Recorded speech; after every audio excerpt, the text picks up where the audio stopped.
parem teha tõstukiga või siis parem teha ronimised. Ja objekti asukohast ma rääkisin, et kui on selline kriitiline koht. Siis tõstuki mees ma ise ei ole, et mul võib-olla aastas läheb tõstukit tõesti 3-4 korda vaja, et mina teen oma tööd kõik valdavalt ronimised. Et tõstuki eelistus on see, et ma saan absoluutselt igale poole võtta, olema seesama on mul juba töövarustus, mis te siin nägite, millega ma sisse maastan. Et siis saan igale poole, majade vahele, pargis, pehmed pinnad, kevadel, sügisel, igale poole, suure tõstukiga põlispuid on nagu raske hooldada, et see eeldab seda, et sa saad seal ümber selle puu kindlasti mitu tiiru teha, ennem kui sul üldse õnnestubki see puu hoolduslõikus teha niimoodi, et sa ei vigasta sisemisi oksi ja tähtsaid kohti seal lohakaks ei muuta ja kindlasti tõstukilt tehes mõjutab see töö kvaliteeti selles mõttes, et tõstukilt sul ei ole nagu igale poole selline parim ligipääs ja sa ei saa seda parimat tööasendit siis hea lõike tegemiseks proovidagi, sellepärast, et oksad ja harud ja kõik seda takistavad, et siis ronimisel sul on endal nagu kontakt puuga täitsa olemas ja saad hästi planeerides ja kui juba kogenud oled, siis jõuad absoluutselt puukirjas igale poole ja kui ei jõuad, siis on selleks erinevad käepikendused olemas, nagu niisugused tõest vaatama neid lähemalt nagu, aga siis saed ja siis oksalõikud, neid te teate kindlasti kõik. Ja siis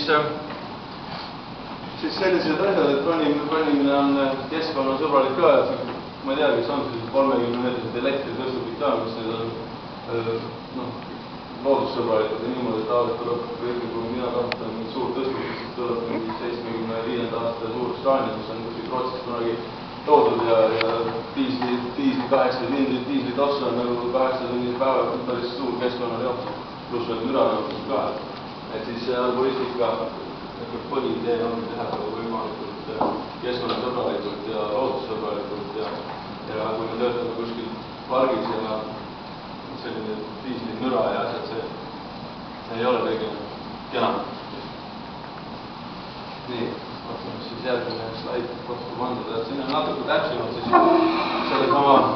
kliendi ja siis meeskonna vaheline, kui ma olen näiteks tööplatsil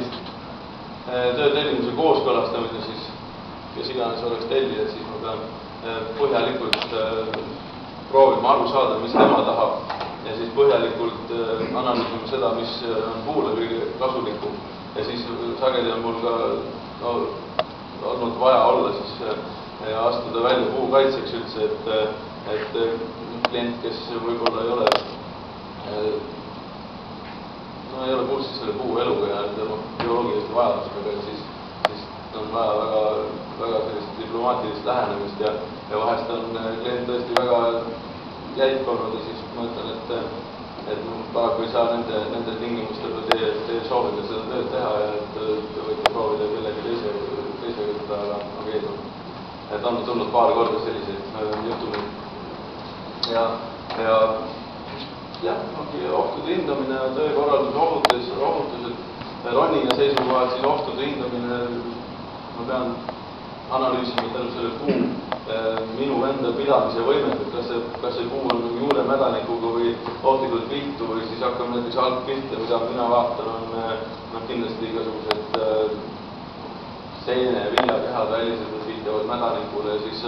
siis tormi kangutused, kui on väga näha seal juureplaadi ümber muld on kuskile sisse vajunud ja asjad, siis te võite aimata, et seal torm on seda nii palju nagu kangutanud, et äkki siis kui teie sinna üles panite ja ankrupunkti panete, et äkki siis sellesama ongi see kaalupunkt, kus see puu võib jälle taas katkema hakata. Et siis selliseid asju peame arvestama. Siis õõnsused, tüves ja veekujulised kahvelalu, et siis muidugi Kepart rääkis teile ennem siinsamas kõike, mida me peame säästma, selle tuleb see allpool, aga putuka pesad, igasugused vaabuse pesad ja pole mul veel ette tulnud, aga ma kujutan ette, et päris kõva tantsu näeks selle puu otsas, kui ma satuks kuskil sellise koha peale kogemata, et siis looduskaitsealustest liikidest ja taimedest, loomadest räägime natuke hiljem. Töökoha ohutus siis on töökoha põhine, mis meil seal on, kas meil kõnniteed või on meil seal mingi liiklus või ehitis või midagi, elektriliinid väga sageli just on ohtlikud arboristil nende teleskoop pikkade saagidega, kuigi siin on selline kummikääbedega ei pruugi elektrilööki saada otse, aga lehtede sajal on meil väga sageli,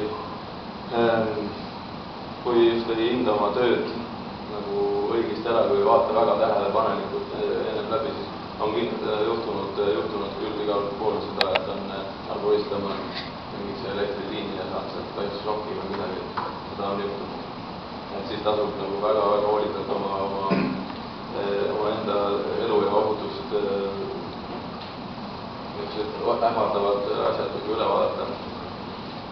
Nii siis töötamine kordtõstukilt loomulikult ei saa seda teha pehme pinnase peal kuskil, jää lumega on nagu veel ohtlikum, see on libe kõik ja siis sageli peab väga isegi raudkangi asjaga tõesti lööma kivini puhtaks või kuskilt, et saad need tugikämbad nagu tõesti nagu nii hästi maha, et sellest peate saama kindel olla, et